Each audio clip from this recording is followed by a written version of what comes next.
There were 6 busts of Napoleon, all standing in a line, produced by Gelder Company as copies of Divine. 3 of them were sent for retail sale to High Street Harding Brothers, and Morris Hudson's shop in Kennington will sell the others. The Emperor's stern face with furrowed brow and gaze transfixed, as Sherlock Holmes would solve the case of the Napoleonic 6. One day Morris Hudson's shop assistant had stepped out. While he was gone, somebody gave the plaster bust a clout. It shattered in 1,000 pieces when it hit the floor. The promiscuous iconoclast ran safely out the door. The case brought by Lestrade, to solve it Sherlock Holmes would strive. He would catch the daring sod who brought the number down to 5.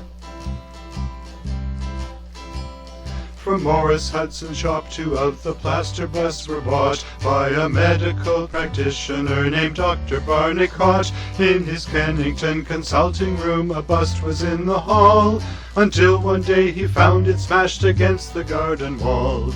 Napoleonic treasures right from ceiling down to floor, less the one of cheapest measure, leaving us with only 4.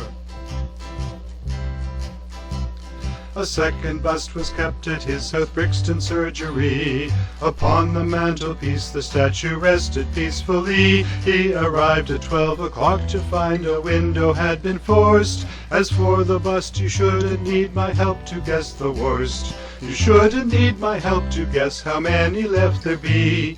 From former 4 there is one less, the answer must be 3. Horace Harker, journalist, owned statue number 3, and late one night he heard the noises of a burglary. A body lay on his front step, the plaster bust was gone. It later turned up smashed to pieces on a neighbor's lawn. The victim had a photograph, to Sherlock 'twas a clue. He planned to have the final laugh and save bust number 2. The Harding brothers sold a bust to one Josiah Brown. With Watson and Lestrade to Chiswick, Sherlock Holmes went down.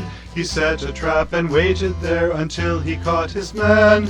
The murderer and burglar Beppo walked into their hands, but not before the bust was bust, as Beppo had his fun. The 5th straight bust had hit the dust, which left us only 1. The final bust belonged to Mr. Sandiford of Reading, and he arrived at Baker Street at Sherlock Holmes's bidding. The 15-shilling bust he handed over for £10, but left before he heard the final plaster-smashing sound. The black pearl of the Borgias was inside the final bust, as Sherlock Holmes rewards us for awarding him our trust. And on a literary note my little song is done, as Agatha Christie once wrote, and then there were none. As Agatha Christie once wrote, and then there were none.